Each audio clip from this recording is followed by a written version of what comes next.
Magandang araw mga boss. Ngayong araw na to ay mag-install tayo ng ating mga sanitary pipes mula sa pagdudugtong ng PPR para abang sa ating faucet. Yan. At pag-install nito at pag-aabang ng dos na PVC para sa ating flooring ng ating CR at saka sa lababo. At ang tamang paglilibel nito mga boss para hindi babara yung ating mga pipes. Yan, at ang tamang paglagay nito ng mga solvent o paglagay nito ng solvent. Pero bago mo ng lahat, intro muna tayo.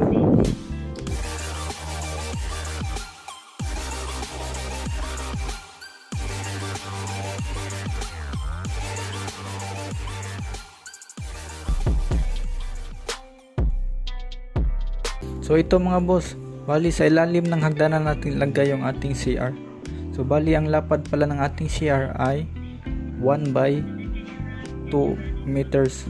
Bali yung division na yan yung poste. Yan yung division ng ating CR. So kasya lang yung tao pag umupo sa toilet bowl. Yan. So bali ito nga boss, susukatin natin. So bali ang sukat niyan ay 204 cm. So bali may finishing pa tayo at saka yung tiles kaya paabot yan ng 200 cm or 2 meters. So ito mga boss, may bato pa kasi ditong nakaumbok, kaya ang ginawa namin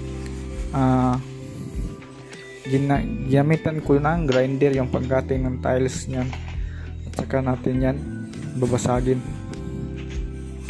So ito nga pala yung daluyan ng ating mga tubig mga boss. Yan yung sa flooring ng tiles, yung sa floor drains mga boss dito, at saka sa lababo mga boss, may butas tayo dyan sa ilalim. Yan, dyan natin yung dos na PVC lagay ito. So ito yung sa lababo natin mga boss. Bali ang mangyari yan dito sa labas. Yan. Bali sa labas yan nakapurma mga boss. So ganito ang mangyari dyan sa labas niyan. Yan. So dapat kung saan yung padulo yung flow ng water nyo, ganyan dyan mo ipwisto yung curve na yan. Ganyan yung flow ng water. So ito naman is para yun sa flooring ng ating CR niyan, para abang yan sa ating floor drains. Diyan. Bali ganyan yung pwisto yan sa likod. Ganyan. So bali ito nga pala mga boss niyan.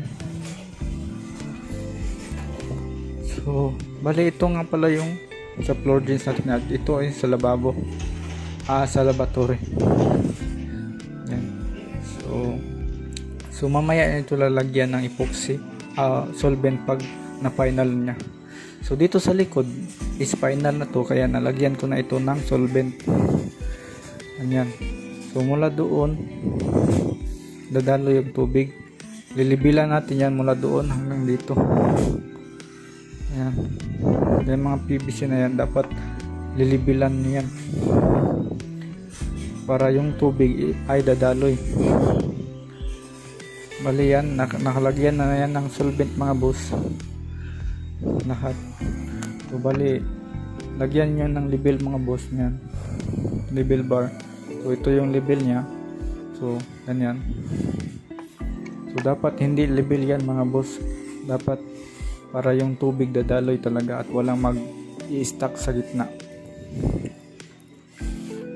Ganyan, mula doon mga boss, dapat hindi yan label. So next is magpa-pile tayo ng hollow block mga boss para sa ating CR. So uhulugan natin yan mula doon sa beam. Ganyan. So ito nga pala yung ating junction box para sa ating ilaw. Ito naman yung decorative. So ito na mga boss, magli-layout tapos na tayong nag-layout ng ating CR. So magpa-file na tayo. Yan, bali yung level na yan.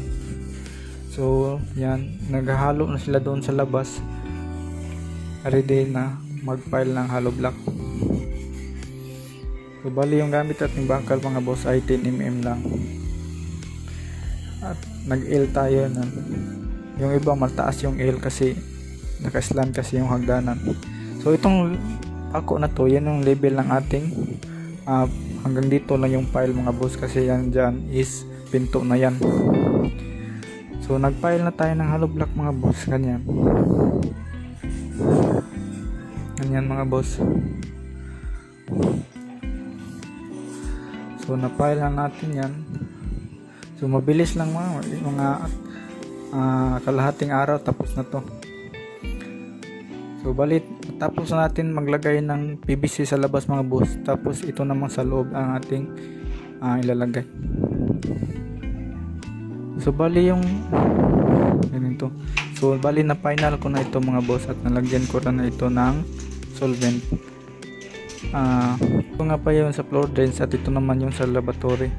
Bali na final ko na yan mga boss, nalagyan ko na rin yan ng mga solvent, at tapos ko na nalibilan yun gamit yung level bar.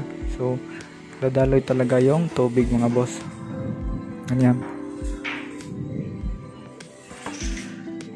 mga boss. At saka dito sa floor drains, so yan mga boss, nakaangat siya mga boss, ganyan. So siguraduhin mo yung mga level bar kayo mga boss paglalagay ng mga sanitary pipes, para walang mag-i-stack na tubig sa PVC. Lahat ay dadaloy talaga sa kanal. So ito nga Atlanta solvent, ito ang ating ginagamit mga boss sa pagsusolvent mga boss. At yung gamit nating PVC mga boss ay Atlanta din. So may nagmasa tayo ng konti mga boss para ilagay natin dyan, para hindi na yan ma-dislocate yung ating level. Ayan. So nasa level na yan.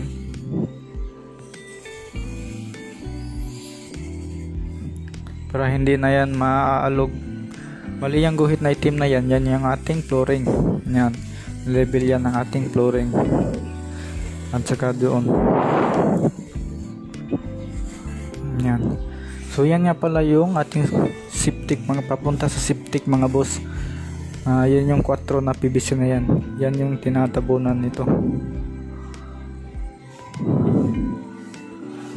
Bali ang sukat pala ng ating laboratory mga boss mula sa flooring ay 50 cm mga boss. Yan, mula sa flooring 50 cm mga boss, at 50 cm yung sa tubig natin mga boss, kasi magkatabi lang yan sa tubig na PPR natin.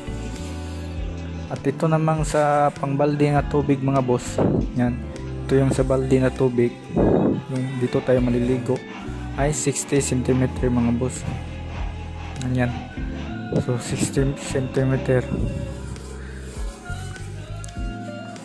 Next as yung sa tangki ng bowl, yung tangki ng ating toilet bowl ay 20 cm lang yung mula sa flooring. Yan yung haba ng ating PPR o yung gripo nya. At yan yung level natin sa ating flooring. So ito nga pala mga boss, yan. So ito yung 4 natin na patungo sa septic tank. So dapat hindi yan level mga boss, dapat yan naka-angat yan ng konti. Yan. At ang gagamitin yung PVC mga boss dapat Atlanta. So yan mga boss, yung may itim na konti yan, kasi ginamitan namin yan ng ito, kasi binend namin yan ng konti, kasi para makuha yung distansya sa loob ng toilet bowl. Yan, para makuha yung distansya mula sa isig gilid, binend namin yan ng konti. Ito mga boss, mula sa gilid, ito yung gilid ng toilet bowl, is 17 cm yung gitna, 17 inches yung gitna mga boss. Sa gitna na yan, kasi didistansya yan ng 1 inches kasi may ilagay pa tayong tiles. So mula sa finishing ang ating pagsusukat. Mula sa finishing is 14 yung nasa gitna. Ayan. 14 yung nasa gitna mula sa finishing. 14 inches. Yan. Bali yan yung likod ng ating toilet bowl, yung 14 inches. So next is mag-install tayo ng PPR. So yan. Ito yung abang ng faucet mga boss. Ito yung uunahin natin. So mula sa faucet papunta sa pinakadulo. Diyan tayo magsisimula. Ito naman yung elbow. So habang pinapainit namin yung PPR heater namin, susukatan muna namin yung PPR. Ayan. So mas maganda mga boss meron kayong PPR cutting. May PPR cutting kasi mga boss yung parang gunting. So sa banda namin ay gumamit kami ng lagari. Mas magandang may PPR cutter kayo para malinis yung pagka-cutting mga boss. Kasi pag lagari may tira-tira pa kasi. So sa pagdudugtong mga boss ito, so idiin nyo lang ng husto mga boss yan. So hanggang makuha yung dulo. Tapos dandahan yung hihilain yan. Tapos diin nyo ng mabuti yan. So mga 5 to 10 seconds yan. So madali lang itong mauga, mga 5 to 10 seconds. Ganyan lang. So mula tayo sa pag-aabang ng faucet papunta sa dulo. So next is ito yung abang sa ating toilet bowl, yung tubig ng ating toilet bowl. So madali lang naman gamitin ito mga boss at madali din i-install pag PPR yung gamit nyo. Ganyan. Kontra sa GI, mahihirapan ka talaga sa GI. Yung 3 araw mong ginawang paglilinya, pag sa PPR ka, kalahating araw lang yan ang gagawin. So yan mga boss, bali ito yung piston nya. Yan. Ito, magkatabi lang yan dyan. So madali lang mga boss i-install yung PPR. So hanggang dito na lang muna mga boss. Maraming salamat sa panonood. Please like and subscribe this channel.